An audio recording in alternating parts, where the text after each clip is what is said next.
You're listening to Public Safety First, a podcast to help you learn about the First Responder Network Authority and how you can be part of the future of public safety technology. And now, your host. Hi, and welcome to the Public Safety First podcast. I'm Kyle Richardson, a senior public safety advisor with the FirstNet Authority. Today I'm joined by Captain David Schnerston with the Grand Rapids Police Department in Michigan. Thanks so much for joining us today, Captain. Could you start by telling us about your background and what you do for Grand Rapids PD? So I came to Grand Rapids. I've been here 22 years. I spent about a year in patrol and then 4 years on our full-time tactical team. I transferred to the detective unit, and 6 months later they promoted me to sergeant. I was ordered in to be the support services sergeant and manage the fleet and supervise cops at youth clubs. So I got promoted to lieutenant and spent 5 years as a shift commander. And then 2 chiefs ago, put me in charge of a whole bunch of things, some of it including records and IT. They created a division for it, and I was promoted to captain, and I've been here since. So I started out having everything from crime analysis to property management to the traffic unit to now I have our emergency communications center, records, and IT. So I'm kind of like an IT director, chief security officer, custodian of the record, FOIA coordinator, all that stuff. Well, thanks again, Captain, for joining us for this. Tell me a bit about Grand Rapids PD and the region you serve. So Grand Rapids is the second largest city in the state of Michigan. We got about 200,000 residents. Daytime population jumps normally because of the business community. We got about 45 square miles to police. It's all very urban. Police department, we're about 300 sworn roughly, and there's about 75 to 80 non-sworn employees. We're a full-service agency. That makes us a little unique in the sense that the only thing we don't have are boats and helicopters or planes. So we do everything else. We have our own dispatch center. So we call, take, and dispatch for the Grand Rapids Police and Fire departments.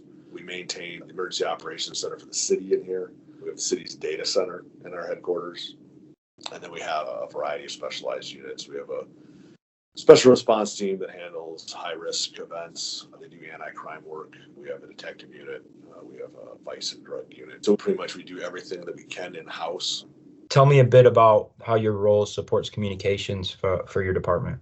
So I'm essentially like an IT director of sorts. We support the end users and the networking for the entire agency, whether it's the dispatch center or the detectives. And so we were tasked with providing wireless connectivity for our vehicles. So my career, where I first started at another agency, they handed me a shotgun, keys to a car, a portable radio that had the same number on it as the car did. And that was all the equipment I had besides a radio in the car. Everything was written on paper, and there was nothing even remotely close to technology anywhere near that. I think there were probably like 4 computers that anyone used at any one time. When I came to Grand Rapids, we had mobile data terminals, the actual old style, green and black screen MDTs in the cars, which I was fascinated by because I'd never even used one or seen one. So eventually that segued into having laptops in cars, eventually going to electronic report writing. Then things got crazy and we put desktop docks, wired Ethernet in the squad bay. That became Wi-Fi, and now, while some of our core solutions would still continue to work disconnected, they have wireless infrastructure, in the vehicles. It's been an interesting development to watch this happen. I mean, I remember piloting VHS tape in-car video. I was a member of our special response team. We piloted the idea of having in-car video. And now it's digital and it's being uploaded in the field over LTE, not even Wi-Fi off when you come back to headquarters. So it's just constantly streaming to the cloud. What challenges have you experienced with communications as the technology has evolved? And are there any solutions that you're looking at to address them? So up until very recently, we had a VHF radio network, and it didn't have a lot of channels. So having MDTs to be able to communicate over text was very helpful because there wasn't a lot of airtime necessarily. And that literally goes back to being able to communicate on our radio network, to eventually going to 3G data in a laptop, to having a router in the trunk of the car that had 3G and eventually LTE in it, and dealing with the challenges of supporting those devices, disparate vendors. We had a period of time where we were incredibly challenged by units just going dark. We didn't even understand why. They would show connected, VPN software would show them connected. You could even see GPS data of the unit, but they couldn't transact actions in a computer-aided dispatch system. And for the life of us, we couldn't figure out what was going on. And then randomly, it would just start working again. And we discovered that the vendor we were using for wireless data at the time had turned on data limitations. And after using X amount of data a month, you were cut off and sent to 3G. And what we didn't know was they had also reduced the back-end bandwidth to their 3G network to only support voice communication. And at that level of bandwidth, our computer-aided dispatch system wouldn't function. So that was always an issue, is having enough available bandwidth and being able to use it just for data purposes. We're very fortunate the citizens of Kent County supported a 911 surcharge increase to go to a P25 7800 megahertz digitally trunked radio network. We went live on it last year, and the fire department joined us the month later, and the sheriff's department and the rest of the agencies are working on going live, and that affords an entirely different level of radio interoperability. Now we're looking at the push-to-talk interoperability with a smartphone, so that there's the opportunity to leverage those two things and marry them together. So you talked a lot about capacity issues that you're having out there. Want to know what you did to augment or to overcome those? So we left the vendor that put us in that bad situation. And at that point, we looked and evaluated some, and we actually selected AT&T at the time before FirstNet came around. And we had run almost double-digit units in the field with test SIMs and modems and to kind of get an idea of what the coverage was.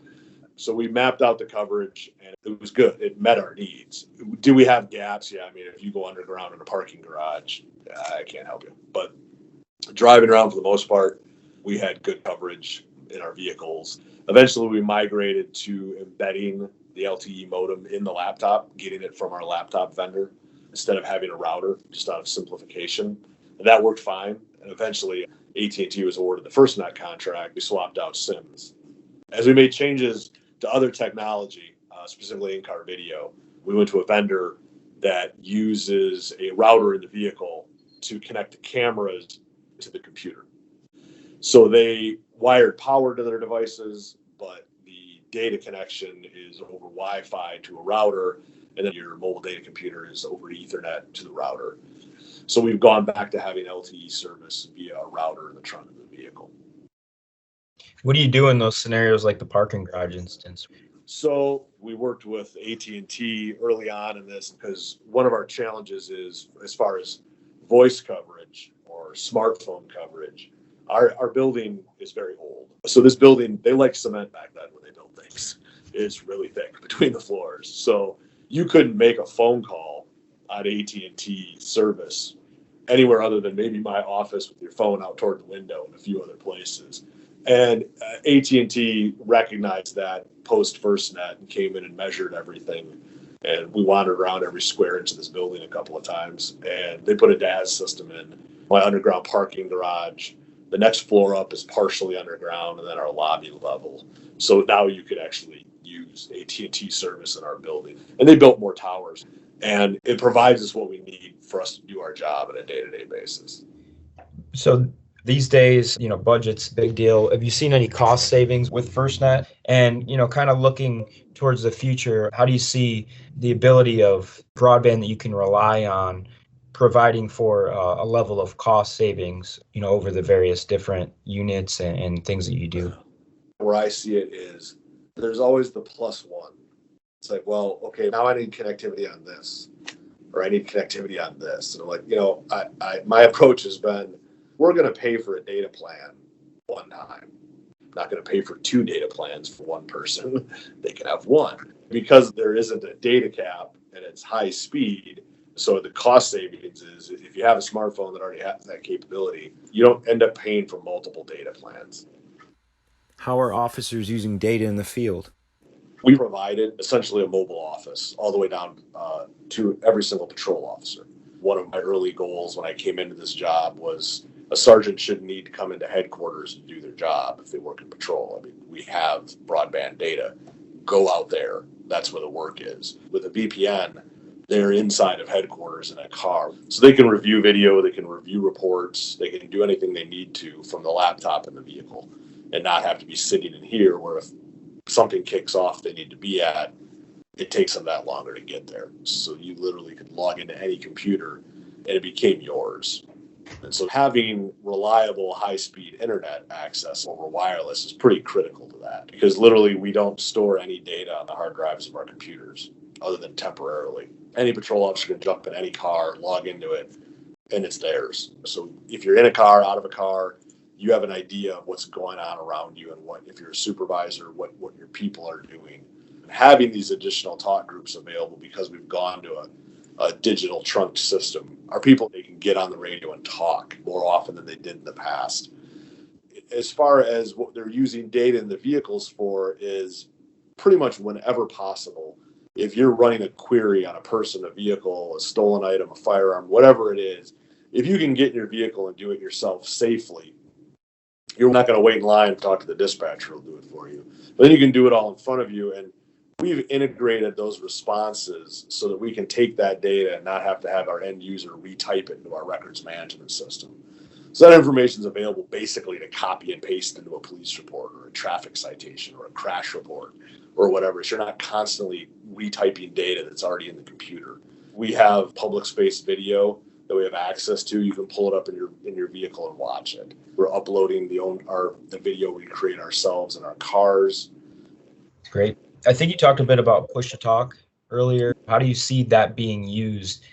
The number one use case that just came up was people that are essentially in a plainclothes environment where it's not practical for them to be wearing a radio and pulling it out and talking on it. So using a smartphone is far easier. And we had a unit that was using push to talk, but it wasn't integrated into anything. So if you were running an operation and you needed anyone to be able to hear a conversation between someone that was using push to talk, you essentially had to have a liaison officer standing there relaying what they were hearing to whoever was around them, and that's a challenge. So we had looked at the idea of some of this land mobile radio integration. Initially, when we looked at it, it was probably well over 8 to 10 years ago. We just couldn't justify the cost. Now we're at a point where there is a business need. It really doesn't even have to be undercover or even truly covert. It's just low-key communication and be able to hear what's going on the radio. You can choose to have who you want hearing it based on what radio talk group you've selected.